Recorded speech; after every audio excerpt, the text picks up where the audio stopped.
Good morning. We begin today's Daf Lamed Zayin in Maseches Bava Basra. We begin by thanking our sponsors. We thank Daniel Batsheva Pava of Chashmonim in Israel, all of the Shiurim and all the Joshes of the month of Tammuz in commemoration of their father, Rabbi Shlomo ben Yehuda Aryeh of Philadelphia on his first yahrzeit. We mentioned Rabbi Shlomo was a child survivor of Auschwitz and Talmud Muvak of Michal Bar Weissmandel. He left, Baruch Hashem, over 90 descendants who are Yirei Shemayim. May his neshama have an aliyah. May the family have an achama. We also thank the sponsors of today's Daf Yomi Shir, Matthew and Diane Marks. Thank you for sponsoring in memory of Peretz ben Moshe Chaim, the brother of Don Rosenblum. May his neshama have an aliyah. May the family have a nechama. We're going to begin today on Daf Lamed Vav Amud Beis, about 5 lines from the bottom, where we left off yesterday. So just a quick reminder of what this is talking about. If we go back to our Mishnah at the beginning of Cheskas Habatim, so the Mishnah was divided basically into 3 different parts. So if we go back to take a quick look at it, we had this concept of Cheskas Habatim, Haboros, Sichin, Ma'aros, Shovchos, Merchatzos, Beis Habadim, Beis Hashlachim, Havadim, all these things. The halacha is, it needs a Cheskasin Shal Shanim Liyom Liyom. Okay, that was the first thing. You have to have a 3-year chazaka, consecutive day after day chazaka. Good morning, those on Zoom. Do you hear me? I don't know why it says on the top, not hearing anything. I'm not sure if that's I didn't get any response, but okay. Yes, Bennett. Thank you. Okay, so the first category in the Mishnah are things that have a chazaka of cheskas shalosh shanim miyom liyom. You have to have a chazaka of 3 years, consecutive day after day. And then we had this concept of stay abal. We talked about that yesterday, which was a chazaka which is not ve'enon miyom liyom. It's not day after day. And we discussed, so what does it look like? Rabbi Yishmael told us, in this field that requires irrigation, so you have to have 3 months plus 12 months plus 3 months, which in total is going to give us 18 months. And then we had the opinion of Rabbi Akiva, who said it's really going to be 1 month, 12 months, plus another month, which is 14 months. And then at the end of the Mishnah, we have the statement from Rabbi Shmuel, which is, Bamed dvar mamurim b'stei lavan. Aval b'stei ilan, when we're talking about, so stei lavan was again, it's a white field. Why is it white? Because of all the grain that gets dried out over there, it looks white. So that's basically a grain field. However, when it comes to a stei ilan, Rabbi Akiva pointed out to us that the halach is entirely different. It has nothing to do with years. Says Rabbi Shmuel, when it comes to a stei ilan, kanas es tuvu asai. We learned this Mishnah that tvua doesn't mean the grain, it means that which grows. So kanas es tvuas means he brings in the grapes in this case. Umasak es zesav, he brings in his olives. Kines es kaitzo, he brings in his figs. The halach is harei elu gimel shanim. That qualifies as 3 years. So Rabbi Shmuel has this really wild idea over here. Mishnah just told us that you have to have 3 years in order to establish a chazaka of ownership. Comes along Rabbi Shmuel and says the 3 years doesn't mean 3 years. 3 years means 3 significant actions in the field which demonstrate ownership over the field. And says Rabbi Akiva, you can actually accomplish all of that in a short amount of time, all within 1 year. Because if you have within 1 year different seasons, and during those different seasons, you have one season when the grapes are ripe, another season when the olives are ripe, another season when the figs are ripe. You go ahead and harvest everything. You cut off all the fruit in the proper time and bring it in. So those 3 significant actions qualify as 3 years. That's what our Gemara is going to be dealing with right now. So again, 5 lines from the bottom. Amar Rabbi Shmuel, Bamed dvar mamurim b'stei halavan. When is this true that you have to have 3 years? Whether those 3 years are 3 full years or 3 parts of a year, which again will be either, according to Rabbi Shmuel, just following his logic, it's going to be 3 months, 12 months, 3 months. That's all talking about a field that has grain.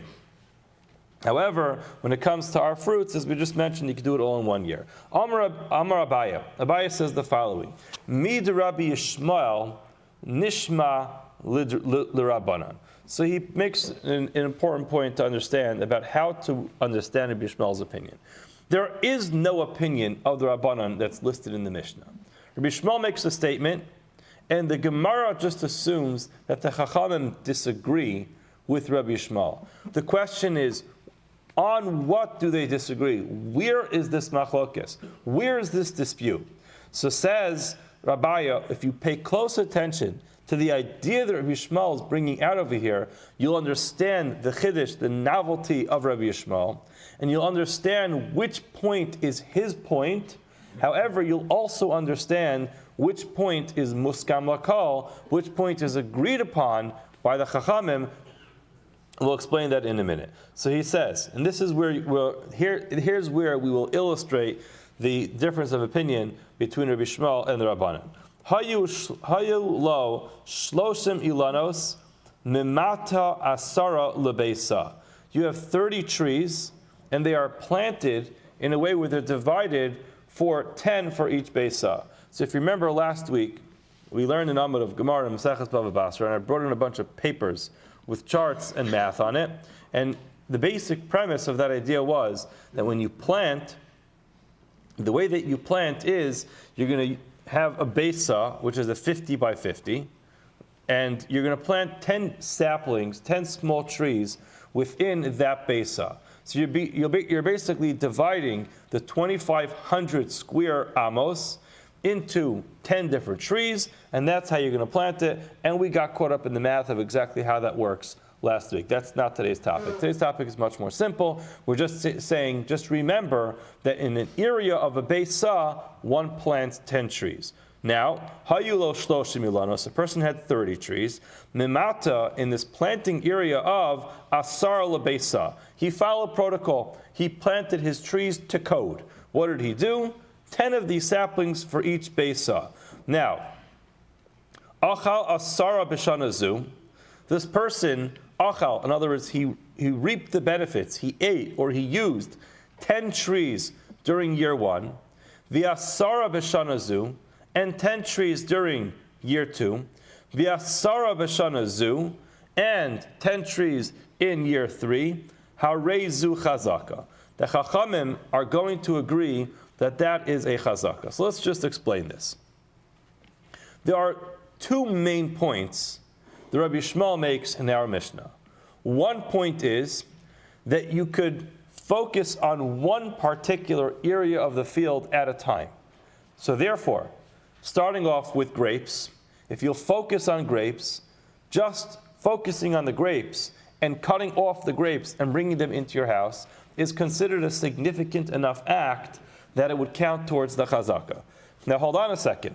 Within this field, in another area, you also have olives.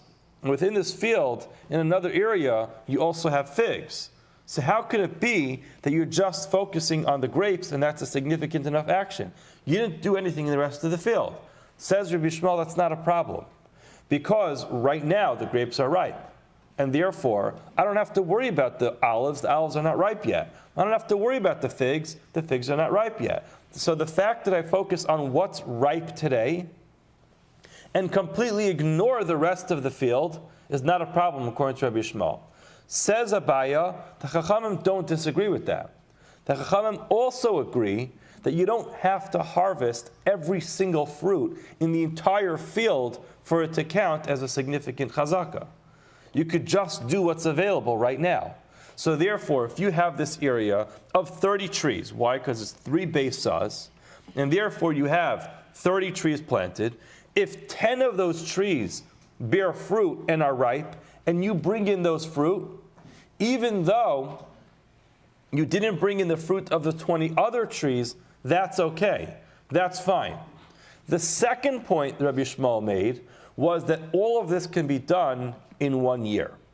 On that point, the Chachamim disagree.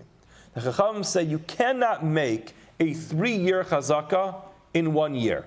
That's the point of contention between Rabbi Yishmael and the Chachamim.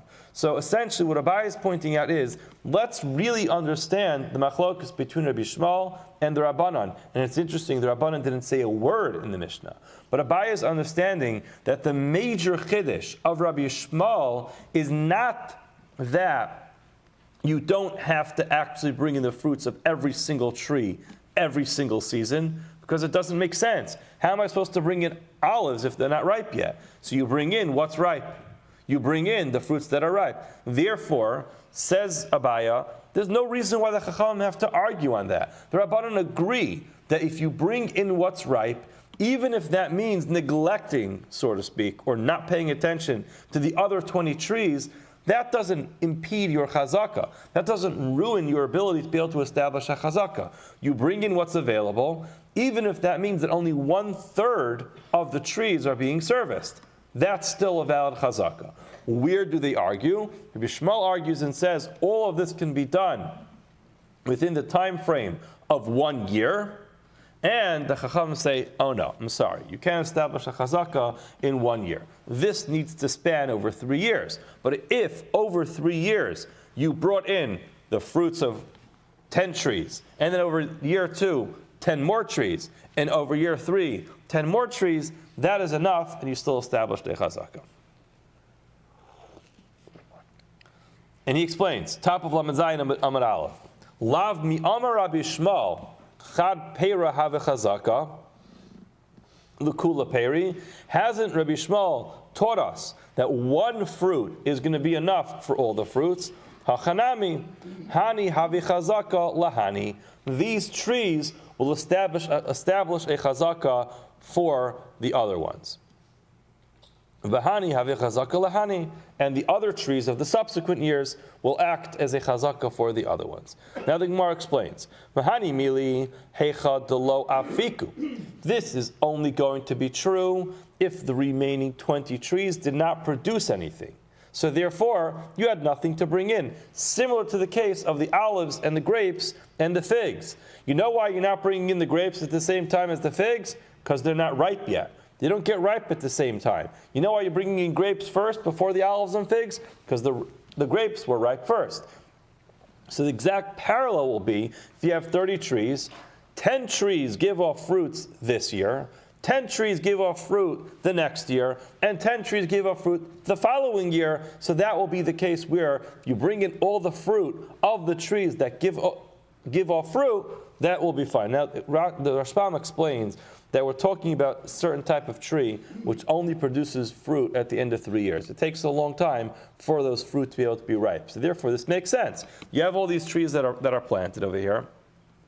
Maybe they weren't all planted at the same time. You planted 10 trees, and then, or I should say, 10 trees were planted, and then and the next year 10 trees were planted, the next year 10 trees were planted.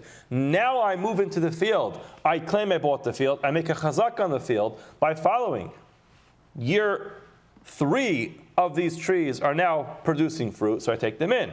Now, year 3 of the next trees, which is year 4 of the previous trees, they produce fruit, you bring them in. In other words, this all makes sense as long as you are being machzik k'demachziki inchi. You're doing what normal people do. That means that the fruits are ripe, I bring them in. Now, if in year 1, 10 trees give off fruit, you bring those in. Year 2, 10 more trees give off their fruit, you bring those in. Year 3, 10 more trees give off fruit, you bring those in, and that's enough to establish a chazaka on the entire field, even though it turns out that in 2/3 of the field, during 2 of those years, nothing's happening to them. That's not a problem. The next qualifying factor is, he explains, if the trees actually gave off fruit and you just left them there, lo have chazaka. That's not a chazaka. You know why? Because that's not what normal people do. A person who's making a chazaka in a field doesn't just allow a whole tree worth of fruit to get rotten. The hani vahu, again, de bazi ba'azuzi. So the Gemara explained this also has to be where they are spread out among the field. And this is the reason why this is true is just because of a technicality problem. In other words, the simple translation of this means you have to be taking fruit off of these trees throughout the entire area of the field. So now you have this massive field, which is 3 besa, so it's 75,000 square amos. You have these 30 trees that are planted there. You have to be choosing from 10 trees scattered throughout the entire area. But if you're just going to take from one specific field and leaving over the other 2, the halacha is that you don't get a chazaka. You know why? Because each one of these areas has its own identity as a field. So essentially, I made a chazaka on one field for 1 year. Then I abandoned that field and went to another field and made a chazaka for 1 year. Then I abandoned that field and made a chazaka on the other field for 1 year. And you can't just do the math of 1 plus 1 plus 1 equals 3, because it's not 1 plus 1. It's 1, end of story. 1, end of story. 1, end of story. Therefore, if you have these 10 trees that are scattered, and it would make sense that the way that people plant it is, they don't necessarily want to plant everything all together, so they plant it and they scatter throughout the whole field. Maybe it's better for it to have more soil, but ultimately that's how they're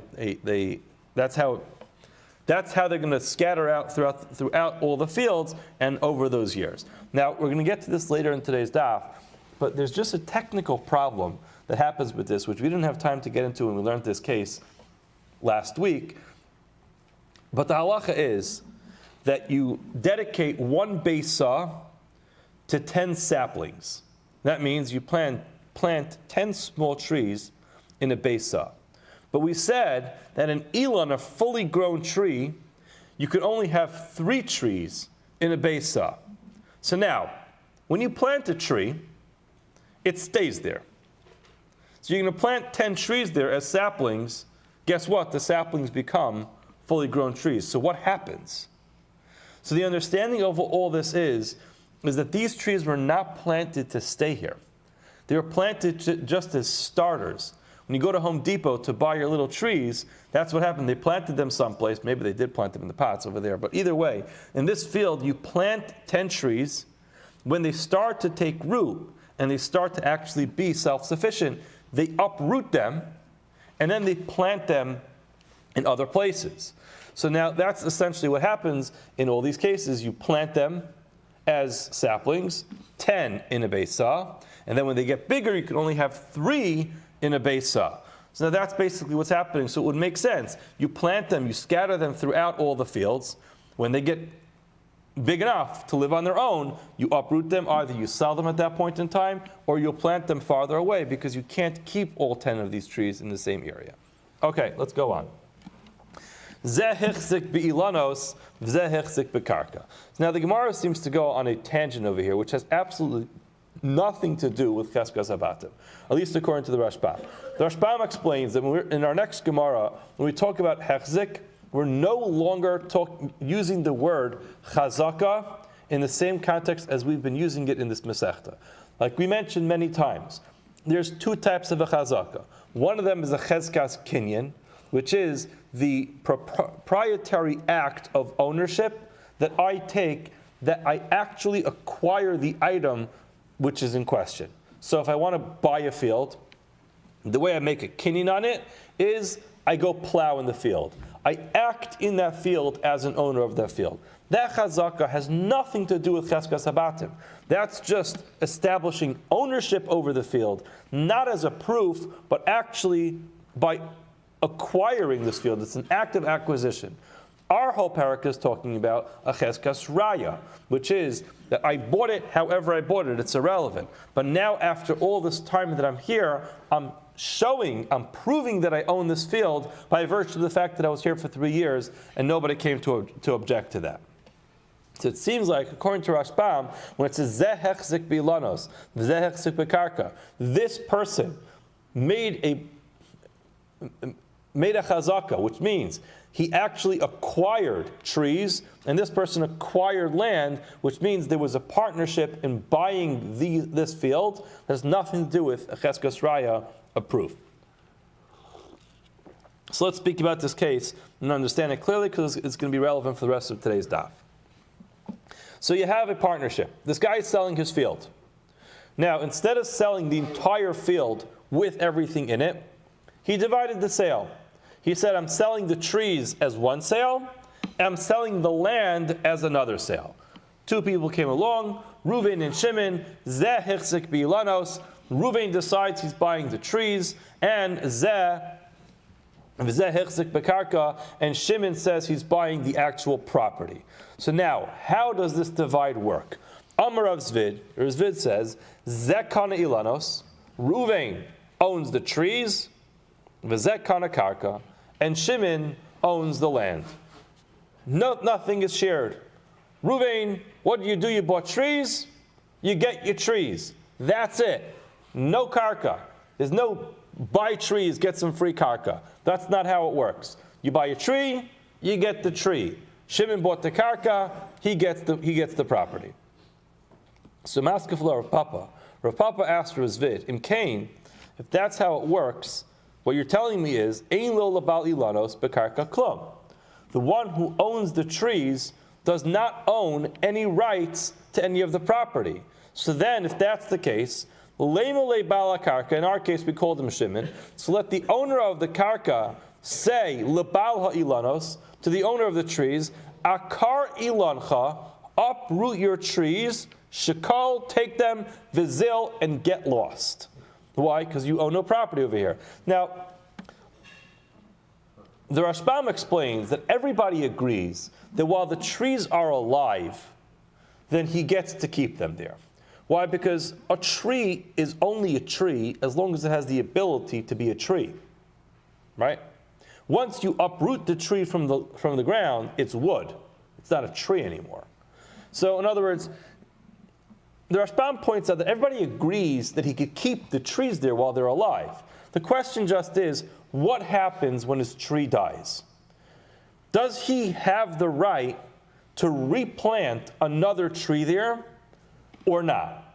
So Rav Papa is telling Rav Zvid, you told me that what I bought is a tree and nothing else. So that means if my tree dies, then the owner of the property could say, hey, listen, I'm not interested in hosting a dead tree on my property. Take your tree out of here and get lost. Now the owner of the tree cannot replant a tree because he owns no property. Yes, he owns a tree, and yes, he has the right to keep his tree there, and he has the right to have a tree that has the ability to be able to function and to be able to produce fruit. But you can't replant a tree there because you own no property there. But the problem just is, Rizvid seems to agree that doesn't make sense. You can't just tell the guy to get rid of his trees. So El Amar Papa, the truth is no. Rizvid would hold like that.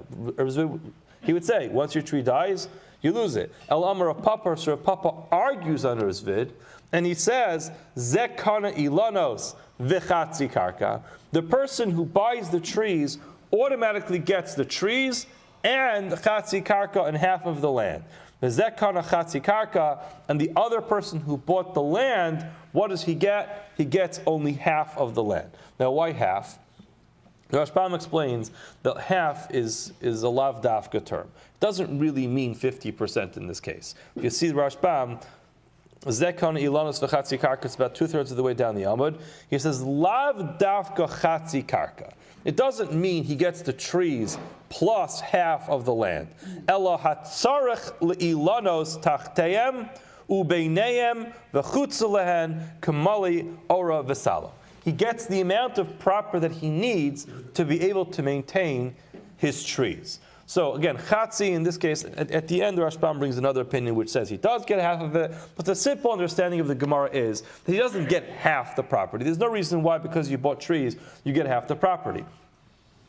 Although, it's really not today's topic, but the general halach is once you buy 3 trees, it's assumed that you're buying a field, and therefore you do get a significant amount of property. If you buy 2 trees, then you just get the trees and not any property. But again, so according to Rav Zvid, 2 people together buy trees and karka. Reuven buys the trees, Shimon buys the karka. Says Rav Zvid, you get what you get and you don't get upset. You bought trees, that's what you get. That's it. You don't start to get any freebies of karka over here. Yes, your tree has the right to survive, but once your tree is dead, remember, that's all you bought. You bought a tree. Your tree is yours as long as it's alive. Once it's dead, you can pack it up and bring it to the dump. But ultimately, says Rav Papa, no, that's not true. You bought a tree, you also get the rights to the property underneath that tree. Okay, Pshita. Now the Gemara goes on. Machar karka, a person sold karka b'shayir ilanos. It's important to understand that there's just a slight difference between this case and the previous case. And it's going to make all the difference. The previous case is talking about where there's one mocher, one person's making the sale, and there are two lukuchos. There are two buyers. So now, once the sale happens, the seller's gone. He packs up and he moves to Florida and he goes into retirement. And then the two people who bought his property, now they are figuring out how do they divide the trees and the property. In the next case that we're talking about, there's one mocher and one lokeach. The difference just is that the mocher didn't do a complete sale. He didn't sell the whole thing. He held some of it back for himself. The question just is, how does that work?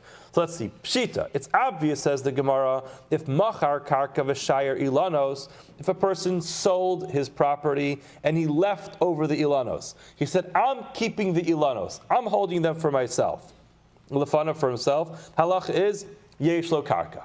It's obvious that he still gets to keep the required amount of property that he needs for those trees. Now the Gemara says, "Vafilu Rabbi Akiva de Amar mocher ba'ayin yafa mocher hani miligabe barva dos de lo makhshu ba'ara." So let me just explain this very, very, very quickly. In Parak HaMocher Sabayas, later on in this Masechta, in Daf Samach Dalid, the Parak talks about when a person sells a house, what are the standard things that come along with the sale of the house. The halacha is that if he's selling a home, it does not necessarily come with a pit or a cistern that's going to be in the backyard.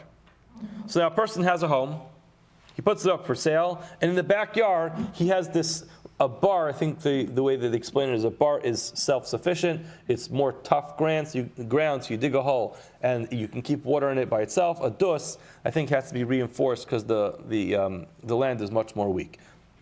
Basically the same idea. It's a cistern that you create in your backyard. So now when you sell the house, you don't sell those cisterns with the sale of the house. You get to keep it. Now the question just is, now that you're keeping this cistern in the backyard, how much else is left behind? Rabbi Akiva says, mocher ba'ayin yafa mocher. A seller who sells a home sells with a good eye, which means he's generous. It means I give you every possible thing that can be included in the contract, up until the things that are obviously not included in the contract. So now, it's obvious that I sold you the house. It's obvious that I held the cistern back for myself. The question is, did I also sell all of the property, or did I also leave a pathway towards my cistern behind that belongs to me? Says Rabbi Akiva, you sold the property ba'ayin yafa, you held nothing back for yourself other than that actual cistern. Now, you want to go in and get water or whatever else is stored inside your cistern, you're going to have to buy back the rights to walk through this property to get to your cistern. That's the Rabbi Akiva says it. The Chachamim say no. Mocher ba'ayin rahu mocher. Person sells, he only sells what's required. He doesn't sell anything extra. No freebies. I sold you the house, you get the house. Comes with the backyard, you get the backyard. But you don't get my cisterns, and you don't either get the pathway to my cistern. I keep that for myself. So now the Gemara says, "Afilu Rabbi Akiva." Even according to Rabbi Akiva, the Amar mocher ba'ayin yafa mocher, that when a person makes a sale, he's very generous and he gives everything that can possibly be included in that sale. Hani mili, that's only true gabi barva dos. When there's a cistern being sold, de lo mikhshu ba'ara. There's no damage that's done to the land by virtue of the fact that there is a cistern there. So therefore, I have no reason to hold any property back for myself, because I don't have to worry about my cistern causing you any damage. Aval, ilanos, when it comes to trees, top of Lamed Zayin and Beis, the makchishi ba'ara, trees, they actually do cause damage. So in such a case, shiyure shire, when a person sells his property, He sold his property and he kept the trees. Shiyurei shire, he keeps some of the area of the property around those trees to himself. Why? Di'ilo shire, if he's not going to leave anything. Leimale akar ilana vizil. The guy who ultimately bought the property is going to tell him, sir, get your trees out of here. The tree died, now get rid of it. So therefore, he keeps some property around to make sure that if his tree dies, he can replant it. So that's the obvious statement. The obvious statement is a case where a person sells the property but holds on to the trees. The Gemara seems to say everybody agrees in that case. If you held on to the trees, you're also holding on to a bit of the property. However, Machar Ilanos, what if the case is the opposite? Machar Ilanos, he sold the trees, the Shire Karka Lefanov, and he left the property for himself. So the sale was exactly the opposite. He put up a sign in shul and said, trees for sale. Someone comes by, buys all the trees in his backyard, but he maintains ownership over the property. In such a case, Plukta Rabbi Kiva v'Rabbanan. This is going to be subject to the machlokas between Rabbi Kiva and the Rabbanan as to whether or not when a seller sells something, he sells it generously or in a more stingy fashion. So the Gemara explains. Rabbi Akiva, according to Rabbi Akiva, Damar Mocher Ba'in Yafa Mocher, he says when someone sells something, he's always very generous. Islay. The person ultimately gets to keep, the buyer, the lokeach, in this case, who bought the trees, he gets some of the property. L'Rabbanan, according to the Rabbanan, who says Mocher Ba'in Ra, the person sells, he's not so generous. Leslie, the lokeach, the purchaser of these trees, does not get any property. Now, the Gemara explains. Rabbi Akiva, according to Rabbi Akiva, Islay, the buyer does get the property, and he explains. Vafilu l'Rav Zvid. Even Rav Zvid from a previous daf, which is talking about two buyers, and he said very clearly, tree guy gets the trees, land guy gets the land. So, Afilu Rav Zvid Amar Ein Lo, in Rav Zvid in the previous half of our daf, he said you don't get more than what you bought. Hani mili gabe shnei lekuchos. That's only true when we're talking about two buyers. The Amar Le, each buyer can tell the other one, Ki hechi diladidi les li be'ilanos. Sir, I bought the land, right? Am I claiming any rights over your trees? No. So therefore, l'didcha nami les lecha bekarka. You don't claim any rights over the real property, over the land. Let's keep this fair. I bought land, I get land. You bought trees, you get trees. I, as the landowner, am not asking you for some of your trees. You, as the tree owner, don't ask me for any of my land. That's the way Rizvid will say it. Aval hacha, in our case, mocher. Talking about one guy who sells it to one person, he's ba'ayin yafa mocher. He sells generously, and therefore it makes sense that the seller, he sold the guy the trees, but he sells the guy the trees with some property around it. It's like this, if his tree dies, he can go ahead and replant it. The Rabbanan, according to the Rabbanan, who says that when a seller sells something, he sells it not so generously. Leslie, the buyer of the trees, does not get property. And the Gemara explains, Rav Papa, even according to Rav Papa. The Amar Yeshlo, who says when two buyers split a purchase, one buying the trees and one buying the property, that we said, yes, the buyer of the trees does get part of the property. Hani mili gabe shnei lekuchos. That's only true when we're talking about two buyers. Why? The Amar Le, you could say to him, Ki hechi diladidcha zaven ba'ayin yafa, just like you, who you purchased this land, and you got ba'ayin yafa. What does that mean? So Rashbam explains, that means no strings attached. You bought the land, it's yours, you keep it today, next year, 20 years, 40 years, 100 years, it's all yours. There's no point in time when you have to return that land. No strings attached. So me too, l'didi nami, to me also, the buyer of the trees, nami zaven ba'ayin yafa. I also bought it from this person, he sold it to me with a generous eye, which means no strings attached. I bought a tree, I can keep the tree, and if the tree dies, I can replant the tree. In other words, let's make this fair over here. we're both buying something, we're both in the same position, we're both paying for our item. Why should it be that you, the owner of the land, get your land forever, and I, the owner of the tree, only get a limited time purchase? I should be able to get this forever, and therefore, just like you get the land forever, I get my tree forever. Aval hacha, but in this case, mocher bayin ra mocher. The Rabbanan say, in this case, remember, there's one buyer, one seller. So therefore, the seller can sell it with a little bit more of a stingy eye. I'm just trying to make money. I'm not trying to go ahead and give you every opportunity. I'm selling you these trees because I need to make some money. So I'm selling you only what I'm obligated to sell you. And therefore, the Chachamim will say, if you sell a person trees and you keep the property for yourself, the buyer of the trees gets the trees, but does not get anything else. We'll go a little bit further for today, and if we have some time at the end, we'll go back. There's a very famous tshuva from the Ar Sameach, which I brought it with me because I thought we would have some time. That it's a very famous application to this Gemara. Hopefully we'll finish. We'll still have some time. We'll get back to it. Amri Nardai. Nardai said the following: Achlan ritzufin ein lo chazaka.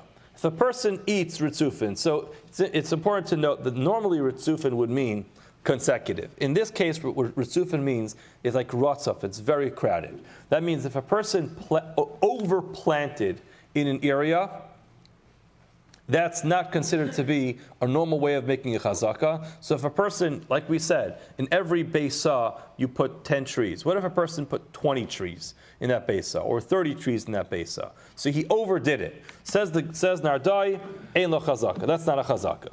So Gemara says, hold on a second. You're telling me if a person overplanted in an area, it's not a chazaka? Maskav la Rava. Rava asks a question. Elamiyat, if that's the case, that overplanting in an area does not establish a chazaka. Hay mishra da aspasta b'maikani law. When a person plants this aspasta, I feel like every almond above Basra, aspasta comes up, this animal fodder. So how could a person make a chazaka on shachas or aspasta? By definition, that's what you do. You overplant. It starts to grow, and you don't care about the quality of the product because you cut it down prematurely anyway, because you're just giving it as animal food, so you cut it down. So how do you make a chazaka when you're planting aspasta? Clearly, at the beginning of our Masechta, it said that you can make a chazaka with this animal fodder. But my kanila. So the Rashbam actually points out this is not really a good question. The reason is because when we're talking about planting trees, you want to have good quality trees. The point of a tree is to have a good quality tree to be able to produce. Now, if you're going to overplant, it's not going to have enough of the soil to actually benefit from. It's going to ruin the quality of the tree. When it comes to aspasta, that's what you're supposed to do. You're supposed to plant it in sub-quality area because, again, you're not selling it to your local bakery. This is going to be animal food, and this is perfectly fine for animal food. So Rashbam explains that this question really was just like a springboard for Rava to argue, because he really argued on the whole idea. But ultimately, Ella Amar Rava, so therefore Rava said that can't be true. What this means is machron ritzufin ein lo karka. This has nothing to do with establishing a chazaka. Rather, what this means is if you sell ritzufin, so if you just look at the Rashbam, again, about 3/4 of the way down the page, Machron ritzufin in lokarka, kagon shenituin yoser miyud bebeisa. A person planted more than 10 trees of these 10 saplings in the beisa. Dahacha lo amrinan hakona shalosh ilanus kana karka, the ein zesad stay ilan, the laakar l'sharish kaima. In this case, if you're going to plant these trees, you don't get any property, because we mentioned briefly, when you plant 3 trees, you get the land as well. In other words, that's part of the way a sale works. If you're going to buy 3 trees, so then what you're getting is you obviously need the trees and that land to sustain those 3 trees. However, if you're going to buy these trees with far more than the 3 trees that are there, or far more than the 10 trees that are there, we understand this is not a keeper. You're not going to be keeping these trees here. In other words, the whole logic behind a person getting property when he buys 3 trees is that I bought 3 trees, I need to have the property, I need to have sufficient land, soil, to be able to sustain my trees that I bought. But if you're buying 30 trees in this area, Everybody knows those 30 trees are not staying there. You can't possibly have a field with so many trees. Why are they there? Just to get started. In that case, if they're there just to get started, you bought your 30 trees. When they get started, uproot them, put them into little planter pots, and put them up for sale, and people can buy them. But you don't get the rights to any property. So that's how Rava says it. Ela Amar Rava, Machron Ritzuf, and a person sold this field which was overplanted, Ein lo karka, the buyer does not get any karka, does not get the rights to any of the actual any of the actual land, because it's not what the intention was. Amar Zera. Zera says Kitanai. This actually falls in line with Machlokas Tanaim. What's the Machlokas Tanaim? Kerem shu natua al pachas mi arba amos. The halach is, we know the halachas of Klaya Kerem is, if you have a vineyard, you can't plant any zrayim, any seeds inside that field. Now, what constitutes something as a Kerem? The halacha is, if it's going to be, you have every 4 amos, you have another row of these vines. So now you have a Kerem shuna tu al pachas mi arba amos. You planted a vineyard, and you did not keep 4 amos between every one of those rows. You did less than 4 amos. The halacha is, Shimon Omer Eino Kerem. This is not a vineyard. Again, this is just a starter field. You're just starting things off over there because you want to uproot them because you didn't leave enough space for them to grow. And therefore, there would not be an issue of Klayim. Chachamim Omrim, Chachamim say, Harei Kerem, this indeed is a vineyard, and you're not allowed to plant any seeds there because it will be Klayim. What are you going to tell me? You have only 3 amos between each row. The row in Etzayim Tzayim Ki'ilu Einam. We view the middle row, which is less than 4 amos, as if it's not there. So therefore, what do you have? You have row 1, you have 3 amos row 2, and then 3 amos row 3. So you have between row 1 and row 3, 6 amos. Say the Chachamim, you just view the middle row as if it's not there. You can eventually get rid of it, and therefore, yes, you have 6 amos between those 2 rows of vines, and that's a real kerem, and therefore there's a problem. So again, the same idea is true over here. That if you're going to overplant it, that you're not necessarily going to call it a field which is a keeper because you're planning to uproot it. Okay, so we'll stop here for today and just pick up tomorrow with Amri Nardai. I'll just point out there's a shaila, a very famous shaila, which is interesting how it connects to today's daf. But the Ar Sameach in Hilchos Tefillah in Parak Gud Gimel, he was asked the following shaila. The Gabayim in the room will appreciate this. So there was apparently this minhag on Simchas Torah of selling the rights to different things throughout the year didn't start in suburban Orthodox. This is an old minhag, and what happened was there was a person who bought the rights to the Chazak Aliyah for every one of the Sfarim. So he wanted to get the Chazak Aliyah in Breishis, Shemos, Vayikra, B'Midbar, Dvarim. Now, that's not the only sale they wanted to make. Their shul had a lot of expenses. So they also sold the second to last aliyah. Now, what happened was, one year in Parshas Pekudei, it was Parshas Shkalim and it was Rosh Chodesh. So now what happened was, the guy who wants his Chazak aliyah is now fighting with the Shishi guy. Because on a year like that, the Shishi ends up being Chazak, and then you have Shkalim and you have Rosh Chodesh. So now both guys are coming and say, I get this Li. I bought Shishi. It's mine. And the other guy says, I bought Chazak. It's mine. So now the Ar Sameach, in a brilliant fashion, he looks at our Gemara and says, remember our Gemara? Our Gemara differentiated between a case where one guy sold another guy something. In a case like that, you can say, hey, listen, I'm not being such a generous person. I only sold you what I was willing to sell you. And therefore, you only get what you get. However, when it comes to 2 people making a purchase, we always try to figure out the way that both people will get some element of benefit. That's why we say just kihechi dili, just like for me, machar bayin yafa, it was sold with a generous eye. To me, it was sold generously as well. So he says, what will happen if we? I'll just read it to you quickly. He says, "Valzen nira li de ze gemara b'perek cheskas abatim daf lamed zayin ze hechzik bilanos." This guy bought trees, this guy bought land. Upirish Rashbam, Shnei Lekuchos, 2 buyers, Sdei Ilon, Mi'odam Echad, 2 people are buying a field of trees from 1 person. And he goes on, Im Kain, says, V'zeh ein svara dilishneim ba'ayin yafezavin. Hold on. Nimtza de'im nemar desiyum ha'sefer shayach lebal mi shekana lefnei ha'achron. If you're going to tell me that the end of the sefer goes to the one who bought the second to last aliyah, im kain ein lebal siyum ha'sefer klum.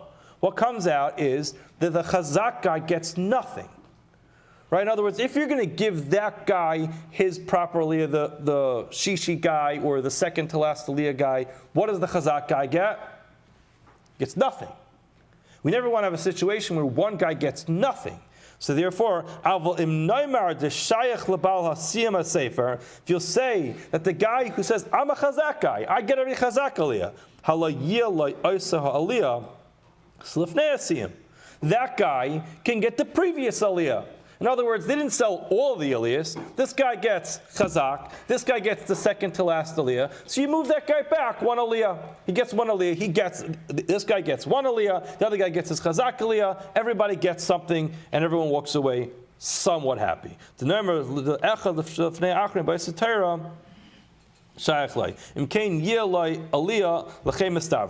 other words, this is a famous Ar Sameach where he basically puts down this rule. If you have 2 people who buy something, and then for some reason that purchase gets messed up for some particular reason, for example, one guy buys chazak, the other guy buys the second to last aliyah on a normal Bereshis or Vayikra or Bamidbar or Dvarim, it works out. This guy gets his chazak aliyah, this guy gets the second to last aliyah, everyone's fine. But what happens when pitam you have Shabbos Shkalim, which is also Shabbos Rosh Chodesh? So now it is the previous aliyah. So now what's going to happen? Says the Ar Sameach, you always try to work it out in a way where both guys walk away with something. You never want to work it out in a way where one guy gets nothing.